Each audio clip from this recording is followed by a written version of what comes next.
resilient supply chain. The past decade has witnessed the supply chain evolution, and that's which we have seen, which we have been going to the rest of the panel members as well. In fact, where the supply chain has not been only just a function anymore. This has become an organization by itself, and an organization within an organization. So that is the reason many CPOs and the chief supply chain officers are moving towards becoming CEOs as well. And this has been actually by the external forces. Those forces have chiseled the supply chain into the shape that which we are into. The supply chain which can withstand all this, the VUCA world, that which we talked about in the previous the sessions as well. So we have a wide spectrum of the industry experts. And let me go to the panelists. Maybe before I get into any questions, maybe a quick introduction as well. To introduce myself, first I'm Vijendar Rao, and I have 30 plus years of experience in managing end-to-end procurement, supply chain operations, and now managing an industry which is part of a company which is part of infrastructure industry, which is into the environmental solutions, building the tunnels and the bridges, dams, and also the rockfall mitigation and even defense solutions, etc. However, the spectrum what we have here is ranging from IT, ITES, and also the food and the pharma. So I think definitely we are going to have a great, I would say, the perspective of supply chain, how this is going to become resilient. But Prem, just to start with your introduction, please. Yeah, thank you, Vijan. So hi everyone, I am Prem Chaurasia. I work with SCL Technology. So I come from, of course, I mean before joining SCL and Genpact, so I was part of the manufacturing industry. I mean, so I have experience from both manufacturing and IT, ITS sectors. And total experience in supply chain is around 25 years, and overall experience is around 3 decades, 30 years. Thank you. Thank you, Prem. Hi, everyone. I'm Ashish Gupta. I lead the procurement and supply chain for Compass Group. We are a food service and facility management company. We are a global leader in this industry and as well as in India. I've over 25 years of experience in procurement supply chain across largely food and FMCG businesses, but across even automotive as well. Thank you. Thank you, Ashish. Good afternoon to everyone. First of all, it's a pleasure to be part of such an esteemed forum with so many panelists, industry leaders in the audience as well. So looking forward for an interactive session. My name is Dr. Chandan Shirbhayye. I am representing Aragen, which is a leading CRDMO organization in India. So CRDMO may be a new word for some of you. So it stands for Contract Research and Development and Manufacturing Organization.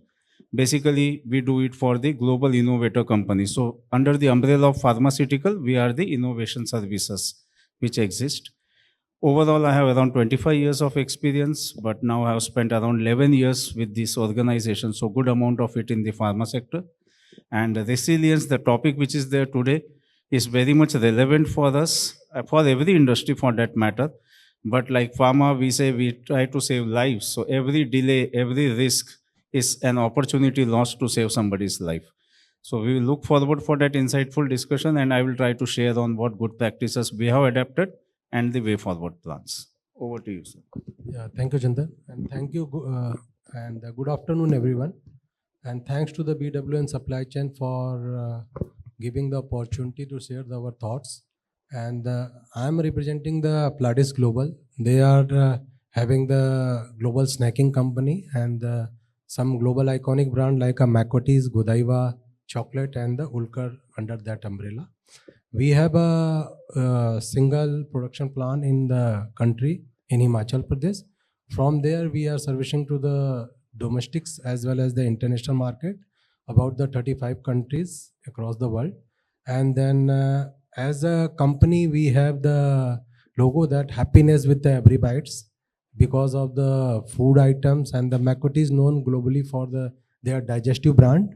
And I have a 25 year of experience in the industry. And then prior to that, I have exposure of the service industry as well as the manufacturing. Thank you. Good afternoon. My name is Pramanik. I am the Director of Supply Chain for Abbott Nutrition. I don't know how many of you know about Abbott, just a bit of a background. Abbott is a 140-year-old company. We operate across pharma, nutrition, devices, and diagnostics. Our top line is about $40 billion plus. Our net valuation comes to about $240 billion, approximately 10 times the size of Starbucks. And we have existed in this country pre-independence. And nutrition is one of the smaller divisions within Abbott in India. But we do live up to our motto, live life to the fullest, and we try to serve all customer segments. Thank you. Great. Thanks, gentlemen. Really wide spectrum of the industry perspective for sure. That's something which we can get. Prem, going to you for the basics.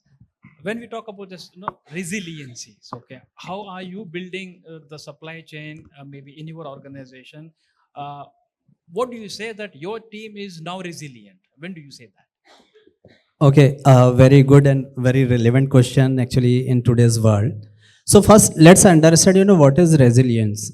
So of course, everybody knows that, in earlier, in historical, the challenge with the supply chain was used to be that visibility, right? I mean, earlier, the companies used to have only the visibility up to the, tier 1 suppliers, right?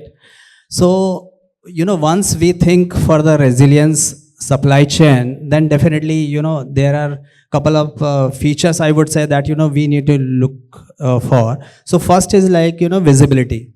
So, and then second is, I would say diversified, okay? So if you talk about the visibility, then, when we are trying to build or design the supply chain, so it should have the end-to-end visibility, right? I mean, you can map your product, your services, or your industry, and try to see that, we have end-to-end visibility, whether, for, if it is like manufacturing, then from raw material to finished goods to up to the, customer. And second feature, I would say, diversified. Okay. So when we talk about the resilient supply chain, definitely it should be diversified. Okay. So I think as everybody understand that, we should not have like concentrated supply, supplier base. It should be always diversified in context of supplier base, also the geographical locations and everything, especially for the critical material and services, right? Third, I would say it should be flexible, right? Means, once we talk about the resilient supply chain, then definitely flexibility or agility is must. Then, then you can react to the situation and you can address, whatever the challenges are coming. And the fourth one is, which is, in today's context, very, very important that, it should be digital enabled, right? I mean, your supply chain cannot be resilient till the time you are not digitally enabled, right? So digital everywhere. I mean, digital is hot things. So it should be digital enabled. And the last thing, of course, whenever, we have all these kind of features, then definitely it should be supported by strong governance, right? I mean, then only if your supply chain and you are having the super or the strong governance system, then definitely I would say then, you can sustain all kind of shocks, right? Great perspective. Thank you. Great. Ashish, if I move to your industry as a food industry, people have been talking about agility and resilience.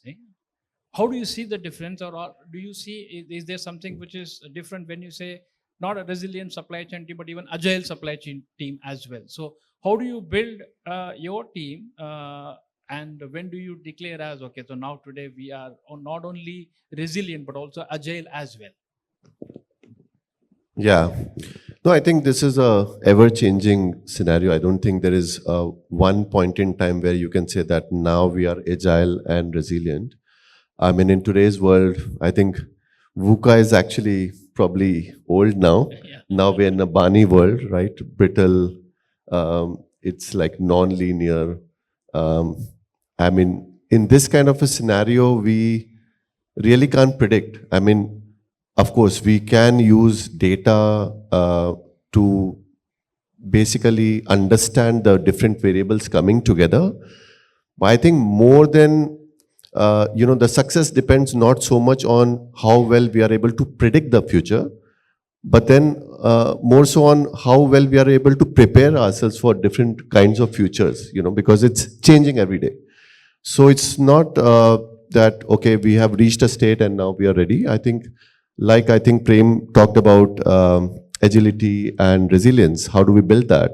How do we become more aware? How do we use, different data points? Like if I talk about Compass, I mean, we serve more than 12 lakh meals every single day across more than 600 locations. And all this data is captured, individual transactions are getting captured in a system, and there's so much of data. Like now, how do we use that data in our day-to-day decision making? How do we plan our meals? Still today, a lot of companies are working in a hybrid mode. There are people working from home.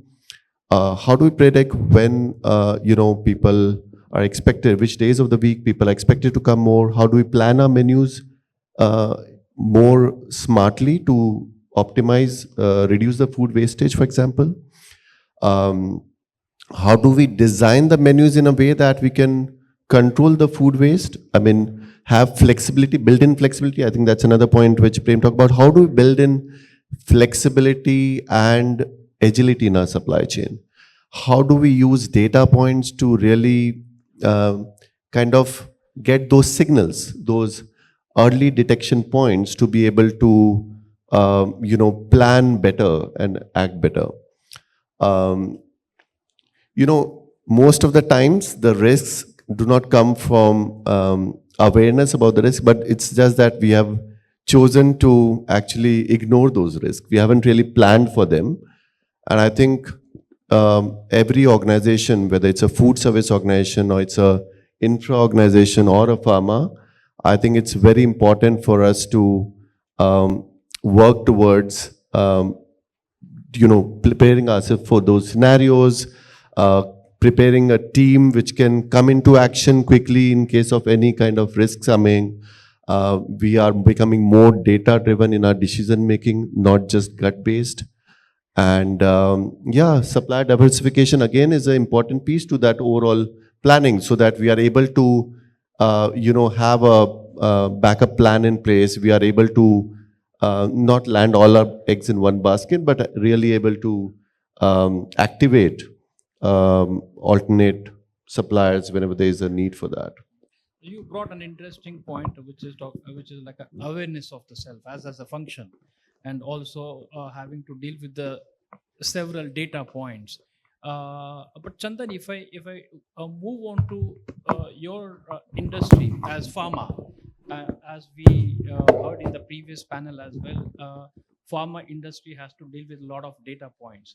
But if I see from the agility or a resilient supply chain perspective, and having to be dealing with several data points, and at the same time being aware of the self as a supply chain organization. So how's your industry dealing with these kinds of visibility and data analytics? Thanks, Vijendar. I think it's a very relevant observation. Just to give you an insight, the kind of data points Aragen deals, or it would be true for any large-scale CRDMO of Aragen size or bigger. Our value proposition is higher, not the volume. So we don't deal in bulk volumes. We do almost 3,000 projects, that is 3,000 kind of projects in a month. We deal with 1,400 plus suppliers, order 10,000 line items, do costing for 30,000 line items in a month.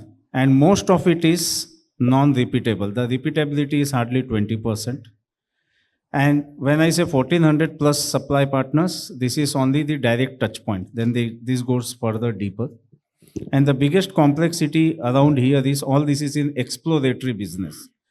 So when I order something, at least in 50% cases, none of my supply partner has ever made it in the way I want it. Either they would have done the same chemistry, or they would not have done it at the same scale. Over and about this, we have the regulatory compliance. We come from pharma setup, so we have to have regulatory compliance. Then there has to be scalability. So today, a supply partner is able to deliver a 10 kg material for my R&D. Can he deliver me 200 kg? If answer is no, this all the journey of 10 kg is going to be futile. So with all this risk, definitely it's important that we have real-time data visibility on not only what is on the paper, but what is actually on the ground. And that's where the transparency element comes into picture. Without this, we may be solving the problem in a short term, but in a long-term scenario, we may end up creating another problem which will need a solution going backwards. And all the millions of dollars invested till that stage and the time invested will be lost. Another good example over there I can give you is when we buy a chemical, I heard a lot of earlier panelists speaking about China plus one. Same is the scenario in pharma industry also. Everybody expects us to have at least China plus one strategy. So I go to a partner to buy a chemical. Chemical, most of us would understand, is a synthesis process, 10 stage, 12 stage. And then he says, okay, sir, I will make it here and give it to you. I very boldly claim in my management review saying, I have Deris China, one supplier. Then I understand he is buying the chemical from China. Or maybe he is buying from another Indian source who is buying from China. So again, a deeper visibility. So real-time data visibility, not only at your level, but at the multiple levels of your supply partner, multiple geographies, multiple logistics networks is very, very crucial. Secondly is somebody spoke about data logger. Again, we ship a lot of temperature controlled shipments. Imagine the shipment traveling all the way for 6 weeks, and then you open the shipment and read the data logger conditions, and then it says there was an excursion. All the efforts are waste. So how we can have a more IoT enabled, more transparent data transmission over there. In Aragen, what we have done is we have first digitalized our internal process. I can confidently tell you our 90% of P2P process in Aragen is digitalized, right from supplier evaluation, onboarding, RFQ, quotation comparison, ordering, receipt, consumption. So that helps me to at least connect the dots within the organization. Recently, we have implemented AI-enabled sourcing platform because we buy a lot of chemicals which we have not bought earlier. Moment I plug in the chemicals, it gives me ranking of supply partners basis my existing purchase history and the history available on the internet, telling this can be your potential partner, this can be your second potential partner with a risk rating. So this helps me, things still go wrong. Let me be very open, we do fail, but we fail lesser than what we were failing earlier. I think we have made a progress, and that's the importance of having real-time data visibility. Third is inventory obsolescence. Because again, we buy a lot of chemicals, it may not be needed, it's lying with me. Maybe another person needs it which can help them do the research, or my supply partner may need it. So again, a real-time data, if you have visible, then it can help you not only reduce your cost burden, but also expedite your own supply chain activities. So there are not many such examples, but I would definitely emphasize visibility is the most critical enabler if you want to handle a VUCA situation or a BANI situation. Yeah. I think the first and foremost should come visibility. How much we can achieve it depends on the circumstances, and case-to-case basis it can be handled.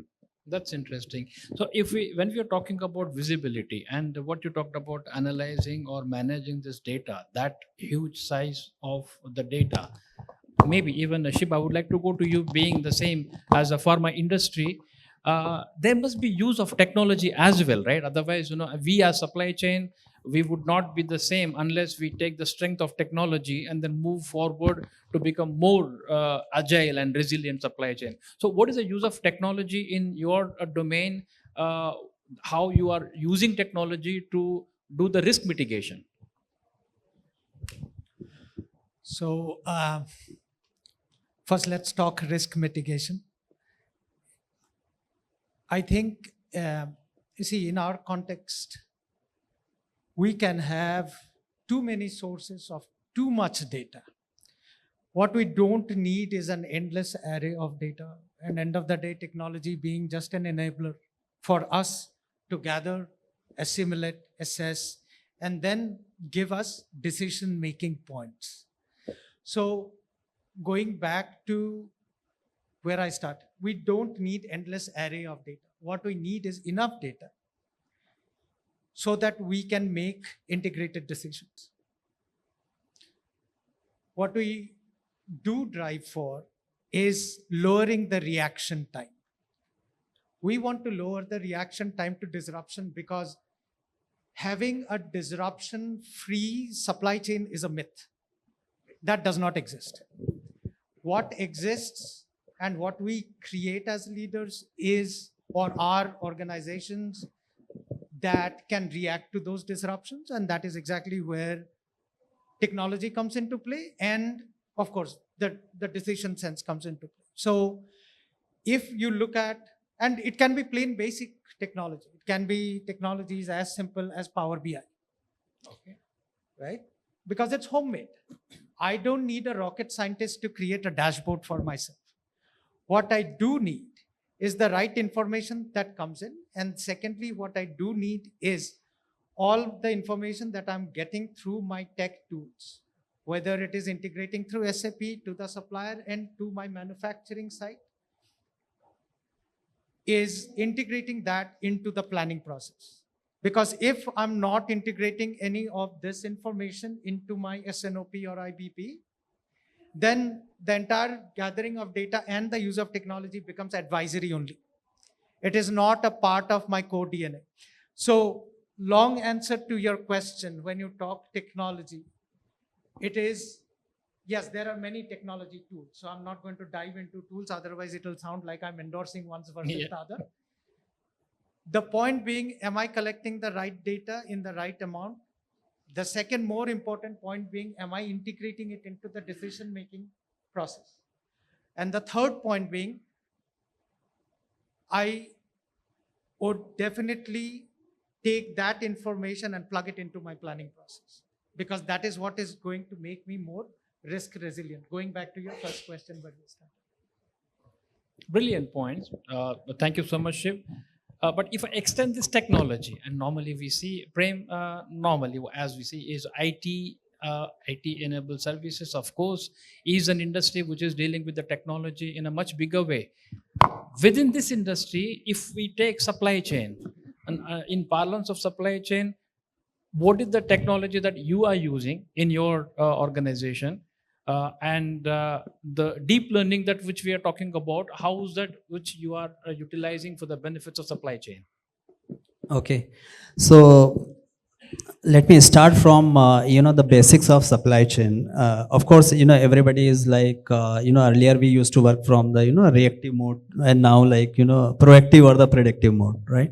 So of course all these technology, whether AI or machine learning or whatever technology we talk, definitely this is not going to eliminate all the disruption, is like Sebi mentioned, of course, but it is going to help to reduce, right, lot of disruption. And of course, then it helps in terms of the decision making, right? Once you will come to know that this is going to disrupt my supplies, then definitely you can take some other decision, or you are prepared for that. Okay, so since you asked a specific question that what are the technologies we are going to adopt, so let me tell you very frankly that now it is a beginning that now we are trying to use generative AI for price discovery, and also to use the historical data of the price for a particular service or supply items. And also we can compare like not only for the one location, but across the different geographies, different countries, different locations. So that's how it is going to help, because earlier like we are having the data, but to get the data immediate on the finger tips, it's it is now easy because of using this Gen AI. So of course, like as my colleagues has talk in terms of the different technology. So now all these tools and platforms are, they are also offering to integrate the technology for the procurement, whether it is like SAP, Ariba or Coupa or whatever, all these tools. So now of course, we need to embrace generative AI, and then definitely going to make a lot of improvement, not only in terms of the time efficiency, but also the cost. Then if I again would like to move to say either the food industry and maybe even Anil, my question can be to you or Ashish, you can try to answer this. How's this technology and the generative AI is in use in your industry, in the food industry? Maybe Anil, you would like to pick up, or Ashish, you would like to pick up either way. So, yeah, I think it's evolving. There are some areas where we have started taking steps towards that. Giving one example, the food supply chain in India is very unstructured. You know, it's not very standardized quality. Like, I mean, if you're, for example, buying your rice and pulses and different grains, it's very difficult to not have any foreign objects in that. You'll end up having some stones, you will, have some twigs, sometimes maybe some worms, right? How do you tackle that? I mean, at home, okay, you can do that sorting, you can eliminate that, but imagine that operation run at scale. So for every food service business, this is a problem statement. And in most cases, it's all through manual sorting, because whatever you get from commercially sorted plants will always end up having something. It's not 100% accurate. So we have actually, with one of our partners, developed a technology to basically detect the defects in real time and being able to sort them out. So it's a kitchen scale sorting machine which uses high-speed cameras and machine learning to be able to teach what is good, what's not, and being able to detect that out. So that's one example of how we are using machine learning and tech to solve business problems. But I think some of the other examples, like what Chandan said about vendor onboarding process, or even across the supply chain, we have actually brought in a lot of automation in our processes, which has helped us to reduce the dependence and simplifying the approval workflows and bringing in more visibility on where the things are stuck and stuff. I'll share one example, not a good one, but we were working with one partner, and we had to give some advance to that partner because we were wanting to secure some quantities for the year, and we gave the advance, and after a few months the supplier went bankrupt, and we had to go through a long legal exercise with the vendor to recover our money. We could have done better, and which we have taken actions post that, is to actually conduct that. So normally you would do the due diligence at the time of onboarding, but normally we, post that, we kind of forget that, right? I mean, okay, we have done the diligence, everything is okay, but maybe during the life cycle, the things change. And I think if we had that information, how's the supplier's books, what are they speaking, is he in a healthy state or not, we could have actually taken action more proactively, and with that knowledge, we could have actually decided whether we want to give the advance or not. So, yeah, I think with that kind of knowledge, with automating, bringing digitization in different processes, and trying to understand what business problem, is dependent on manual intervention, or trying to read through loads of information, which is humanly not possible to assess. I think those are the best use cases where technology, AI, all these things will bring the maximum output. That's brilliant. And using this technology and moving towards maybe, I think, even strategies or a decision-making process, maybe then, Shiba, I would like to move to you. is that the same kind of, is the technology that you use, or do you bring any innovation into your processes when you are devising your strategies for the supply chain? So look, let's build on that thought that Ashish just mentioned. We have about, and I have Dr. Naveen there, who's our Abbott veterinarian. We have about 100,000 cows from where we get our milk for our product. Talk about technology. I mean, we evaluate samples, milk samples, and our wish is to get to a stage where we are able to predict pregnancies, where we are able to predict mastitis infection.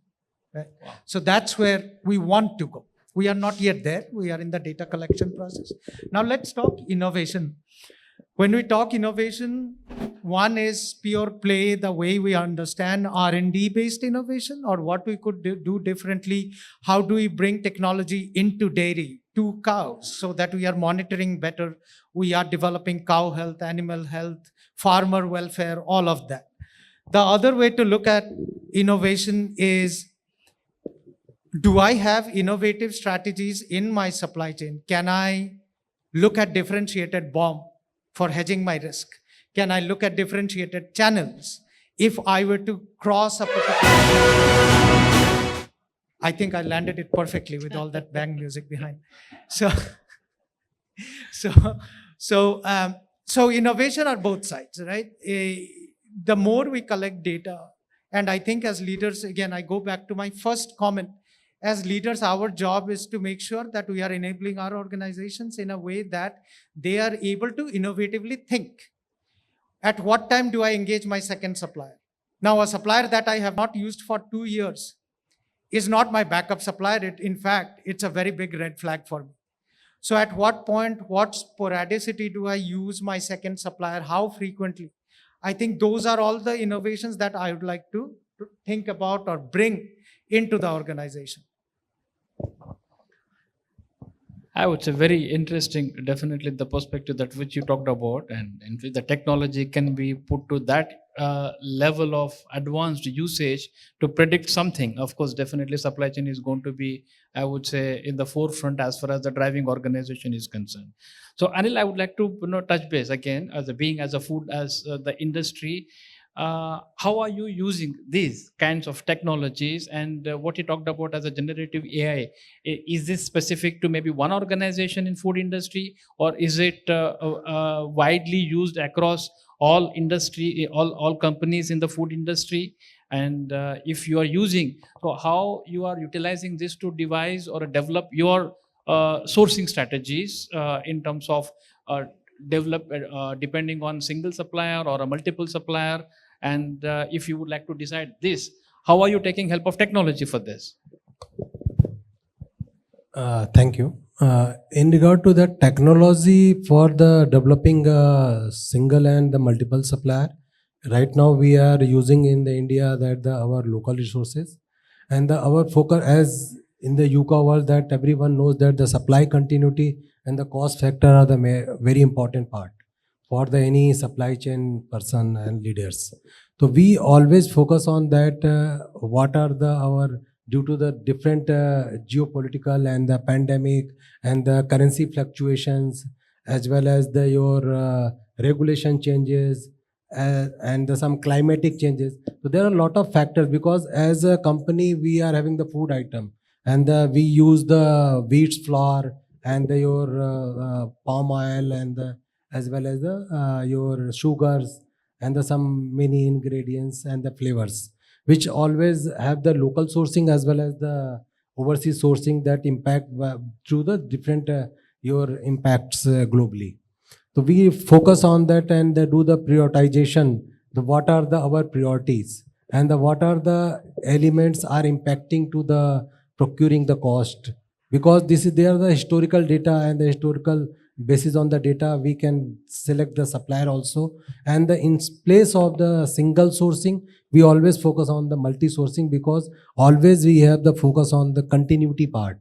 Supply continuity is one of the more KPI for us, as well as the cost. So we ensure that it should be the prioritized basis on the different factors, as well as we also focus on the develop your suppliers local as well as overseas also, and then we focus on use the dual and the multi sourcing factor, like your 70-30 for the primary and secondary suppliers, as well as go for then further go later on your 50-30 and 20. So different category we are using in the main focus that we, as a global company, we have a global footprint, but in India we are using mainly on the local sourcing, which impact reduce the transit time, you reduce the cost also, and reduce your carbon footprint also, so that it can support to the entire business objectives. Yes, we have come to the conclusion, but yes, no discussion is complete unless we touch base as far as sustainability is concerned, which has been really very hot topic for supply chain as well, in managing maybe entire on a supplier front, and also having the carbon footprint. But I would like to understand how in pharma that you are able to manage this specific aspect. I think Mr. Gupta, when he was speaking, he told about sustainability. We all have targets for 2030, 2050. We don't have monthly targets. And one of our board members, very senior member, always tells, our future is always bright. I am worried about present. So maybe it is something to correlate with that. Sustainability is now no more compliance. He did say that. According to me, it's a business metric. So now it's a force, I can tell you. Many customers evaluate us on our sustainability journey. And unless you are there, they don't even consider you because these are long-term associations. This is not a buy and sell association. Once you get approved in a pharma setup as an approved partner, it goes on for 10 years and 12 years, and any change takes a lot of efforts. That's one. Second is, in pharma, sustainability is more crucial for multiple reasons. One, we use a lot of chemicals, so which brings a lot of burden on the ecosystem. So sustainability from that per se also, as a responsible supply chain and organization, it's important you focus on it. Second is, we do a lot of energy intensive operation, cold storage, a lot of exothermic reactions, a lot of cryogenic reactions. So exothermic, cryogenic are high temperature, low temperature reactions. Then you do high pressure reactions. So this is a lot of high energy intensive. So in pharma, what we have done in Aragen, so happy to and proud to share, Aragen is the first organization in India to have EcoVadis Platinum rating. And when we started this journey 3 years back, it was only 30 score, which was we were bronze. And in 3 years, we moved from bronze to platinum, and we are in top 1% globally. So multiple things what we have done is definitely on the energy conservation. We have moved to more renewable. We are now having around 30% renewable energy. Our scope 1, scope 2 emissions we optimized by putting some energy efficient utilities like boilers. We migrated to biobriquettes, PNGs. And then we are the first organization in India in the CRDMO setup to have a green procurement framework. So we have a green procurement framework not only for chemicals but for other things also. A lot of supply partner training. So we have 100% our supply partners trained on sustainability initiatives. We have a scorecard where we rate them on sustainability, and if they don't clear it, they are not eligible for many high value orders. So there is an incentivizing policy. And then thirdly, we have taken some scope 3 emission reduction targets. To start with, we have set 10% this year, but then we will maximize it 20% onwards. So a lot of, we publish our annual sustainability report, and almost 3 pages are dedicated only for supply chain. So that's the kind of expectation also people have from supply chains, but also the efforts which we are putting. Maybe if I go on, maybe we need another panel session. So in the interest of time, I will pause here, but we'll be happy to answer any questions post this panel on what more we are doing. Yeah, Thank you. It can be outside the. In regard to the conference room as well. sustainability, I can just highlight some companies also. As a globally, we have ensured that 90% of the total production of the packaging material is sustainable. So it was the target it was 100% by 2025, but we have achieved the 90% because in the food item, we normally use the plastics and the laminates in that we ensured, as well as as a company we have already started tracking all the data of the scope 1, scope 2, and we have a global partner like your Carbon Trust, UK based company. They are doing for all the across the globe, as well as we are using the palm oil, which is also the company has ensured that we ensure that the procurement should be the proper. So they started tracking and traceability with the outside agency like Earthworm has started tracking and traceability of our this palm oil. So there are already many agencies tie up with the company to ensure the sustainability aspect should be go on. As a company, we have a logo that happy planet and happy people. Brilliant, great. Thank you so much. Thanks for this inputs. Also, in the interest of time, because supply chain is known to be 100% on time in full, so we need to be on time. Still, just to conclude or to summarize, what is that which I am tended to move towards bringing psychology into the supply chain, because after listening to you all, what is that I understand is knowing the self, the awareness of the self as a supply chain, as a function, basis all the data point that which we are going to capture, generate, monitor, and also use a technology to be aware of maybe the social awareness or the awareness of the external parameters to the supply chain, and then make supply chain resilient. That's to make us immune to kind of all this VUCA, BANI, and maybe few more such acronyms are going to come in the subsequent years for sure. So having this emotional quotient in supply chain is going to be the supply chain quotient in the business. So that's how I think we as a supply chain, we are going to be really very doing justice to the as far as the resilient supply chain as a objective is concerned. Thank you so much, and thanks to you all for listening to us patiently. But yes, we have few more minutes, and a sharp 8 minutes. We are open for any questions if there are any.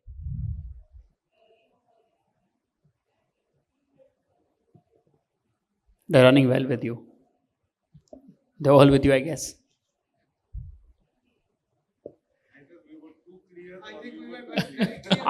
We'll stick to too clear. We'll stick to too clear.